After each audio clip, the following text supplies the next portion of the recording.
There is no such thing as religion, and this week's portion proves it. Hi, I'm Rabbi Abe. Welcome to RabbiAbe.com. So I know that's a little bit shocking of a statement, but hear me out, okay? Give the video a thumbs up if you like it, and don't forget to subscribe if you're not already subscribed, and hit the bell icon so you're notified whenever I put up a new video. And here's the thing. I'm going to read to you from the ancient Zohar. Zohar, the Book of Splendor, a 2,000-year-old text which defines or decodifies the Bible. And it's not a book of religion, but rather the secrets behind, the spiritual meaning behind the Bible. And that's what the Kabbalists did. The ancient Kabbalist sages decodified the Bible, not to give us religions to follow, but to give us insight into the universal principles of energy that run this universe, and to be able to tap in to the good, to the beneficence of this universe, which is the godly force, which is an endless emanation of good. So I'm going to read to you from the Zohar itself. In this printing, it's volume 11, and the section of Tzav, which loosely translated means to command, okay? And it's verse, or paragraph 15. Va'alda et yehivat ha'isita achra biyada de kahana. Dichtiv tzav et Aaron ve'et banav lemor. Raza hacha. Daha'ukimna let tzav. Ela avodah zara. So the Zohar is saying something incredible. I mean, the basis of every religion, and correct me if I'm wrong, is, God gave commandments, right? Mount Sinai, there's a story, the Old Testament, of course, which is the basis. God gave commandments, the 10 Commandments, all kinds of laws. In Judaism, there's 613 precepts, 248 negative precepts, which means restrictions, things you shouldn't do, like you shouldn't steal, and all the don'ts, and 365 positive precepts, which means things that you should do. You should give charity. You should visit the sick. These are all good ideas, with or without the Bible to tell us so. In fact, the Zohar, and I've said this in other places, the Zohar doesn't call these 10 things at Sinai commandments. Not at all. It says Eitzah Tova, which in Hebrew means good advice. Is it good advice not to murder? Yes, it is good advice. Is it good advice not to commit adultery? Yeah, that's also good advice. Not to steal? Good advice. What's the difference between good advice and a commandment? In fact, the very term which is referenced for commandments in Hebrew, aseret hadibrot. Ask any religious Jewish person, how do you refer to the 10 Commandments in Hebrew? And they will tell you, aseret hadibrot. Well, then you have to tell me which one of these words is defined as commandment. Aseret means 10, the 10. Dibrot, by no stretch of the imagination, means commandments. What does it mean? It's from the word lidaber in Hebrew, which means to speak, speaks, or sayings. 10 sayings. You mean don't murder. It's a saying?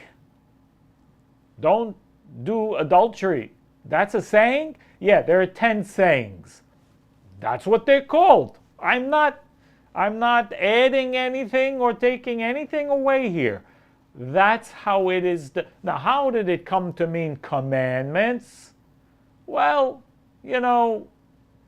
organized religion, whatever the religion is, has its way of, sometimes corrupting things, because according to the Zohar here, command, the word command is idol worship. That's what it says. Ein tzav, ela avodah zara. There is no such thing as commandment other than idol worship. In fact, for those of you who, if you happen to be Jewish and you don't know or subscribe to the Zohar, then go to Rashi. Rashi says the same. Ein tzav ela avodah zara. There is no commandment other than idol worship. Now, what does that mean, and why is this significant? Well, let me explain.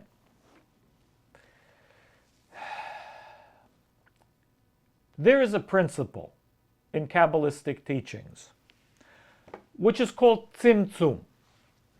Tzimtzum. Tzimtzum is a principle that goes into the deeper understanding that in the creative process, the relationship between the creator and what the creator created, which was the universal vessel, if you will, that contained all the souls of humanity, there was a separation between them. And this separation or disconnect is called tzimtzum. Tzimtzum, a restriction or a contraction. Now, how that came about and so on, obviously, is part of a teaching, right? Not for this video. But this restriction is very misunderstood. And without the Kabbalist Rav Ashlag, we will never understand it. We will misunderstand it. And I'll explain.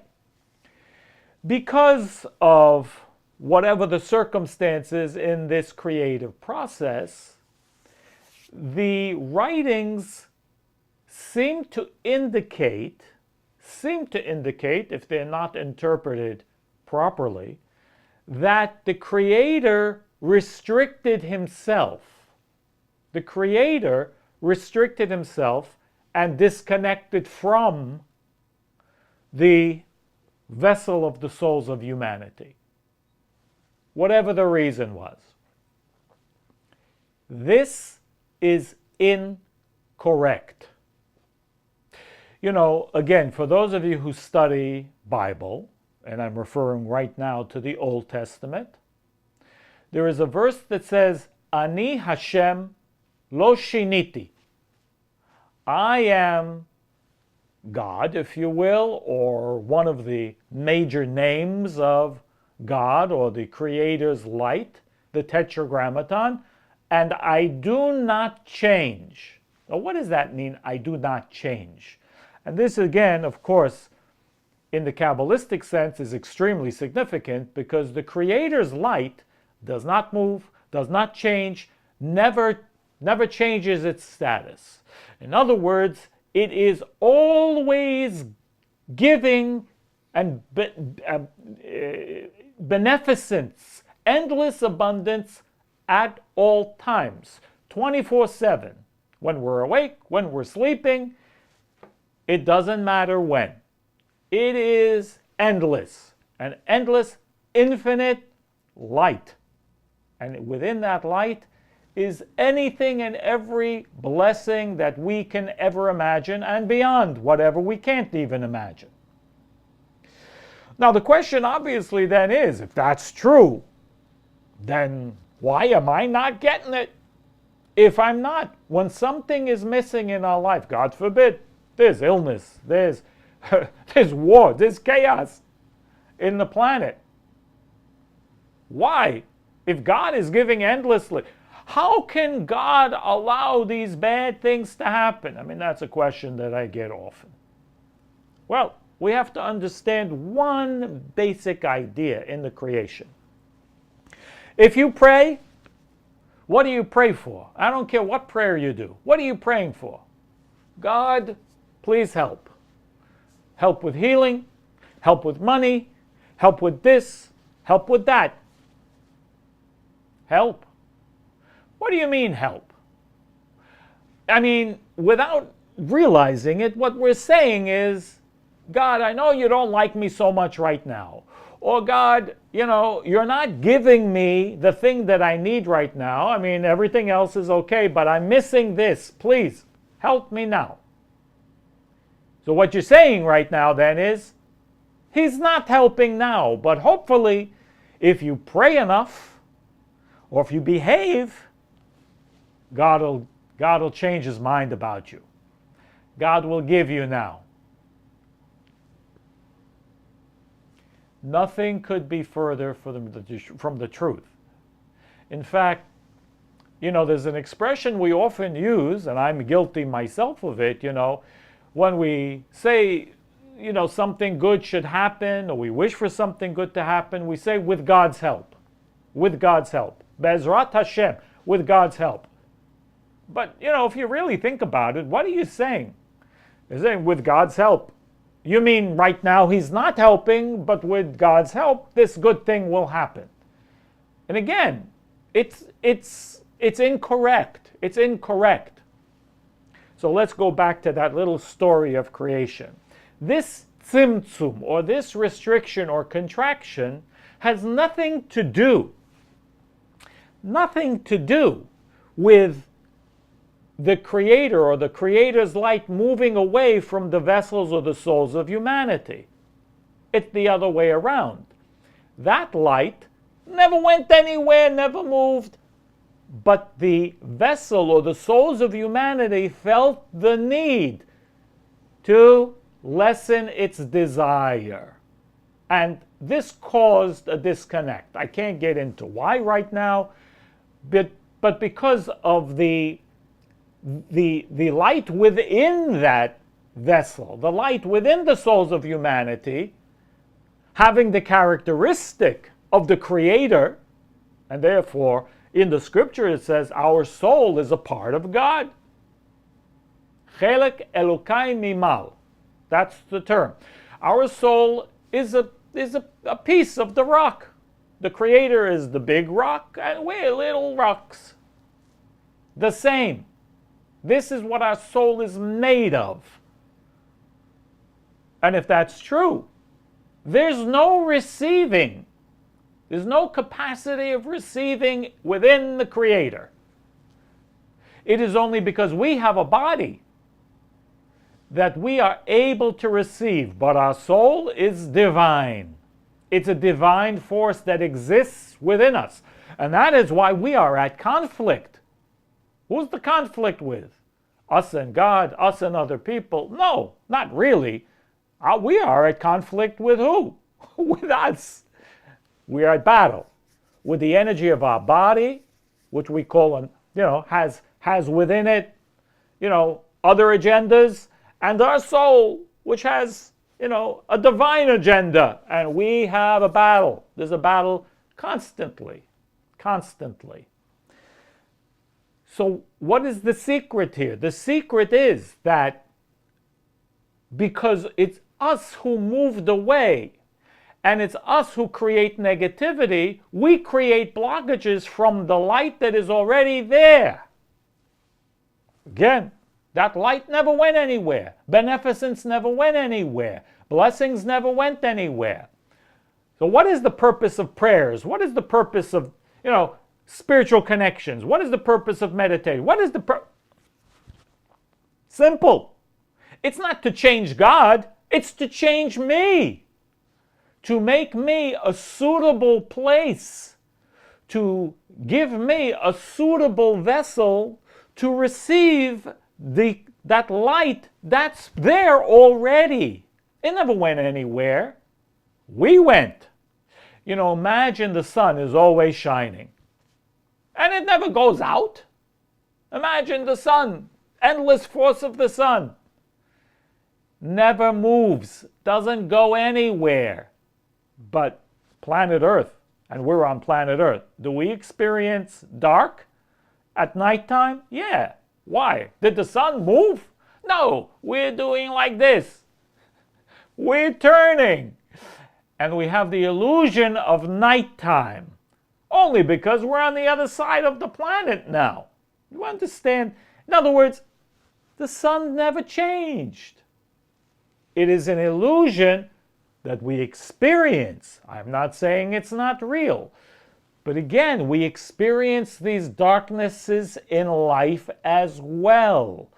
And it is only because there are certain blockages, wherever they have come from, and unless we take the responsibility to remove the blockages, past lifetimes, our astrology, our spiritual work in life, our cosmic, our karma, our tikkun, our correction of life, unless we're willing to take responsibility of these things, then we can't change them. And of course we can blame God and blame people and blame whatever, the weather, and it really doesn't matter. You're right. And you know what the gift is of not taking responsibility? You can be right all the time. Unfortunately, nothing will ever change. So, if you want to change things, then the beginning of any change is to take responsibility for whatever goes on in your life, whether you understand it or not. Of course, there are teachings to help you understand it, because unless you understand it, then you have questions, okay? Which you should have questions. So what is this understanding of command? And that's why the Zohar, the Rashi, says, Tzav, command? There's no such thing as command. If you do things because you've been commanded to, you're an idol worshiper. If you do things because the book says you have to do this, you're a robot. In order to create spiritual light and connect with the Creator's light, you have to be able to have free will. And free will says, you know what? I don't need to do anything. It advises me to do that, and maybe I can improve myself, or I can open up my vessel and increase my capacity to receive the blessings. But I could do what I want. Now I have to choose, because there is no light for a robot. Robot doesn't get any spiritual light. Robot cannot change. I can command the dog to give me his paw, and he really doesn't have choice. There's an instinct, there's whatever, the Pavlov principle. Once you've trained it, that's it. Are we supposed to be like a trained animal? Absolutely not.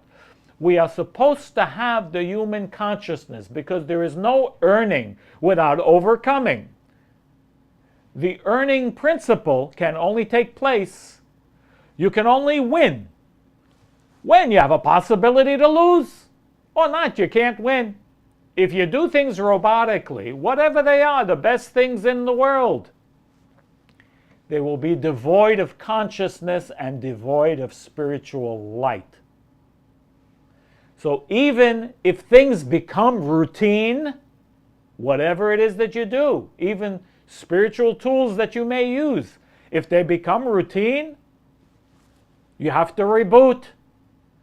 Like you're doing it for the first time. You have to stop and say, you know what? Maybe I'm not going to do this. But I want to do it because I want to bring more blessings into my life, and I want to connect with the Creator's light. Refreshing our consciousness is extremely important. Again, if we do things just because we think it's a command, or the book says so, or this, or in anything, according to the sages, we are considered as worshiping an idol, which means no free will and no light. No light. And that's the problem with an idol. It has a limitation. It only gives you the moment. but there's no blessing in that.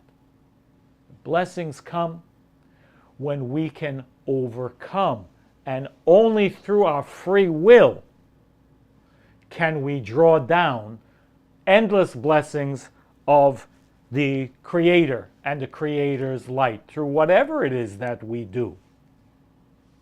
And that's what I have for you. Never be a robot. Never be a robot. Use your free will and make the right choices. Okay? That's what's in our best interest.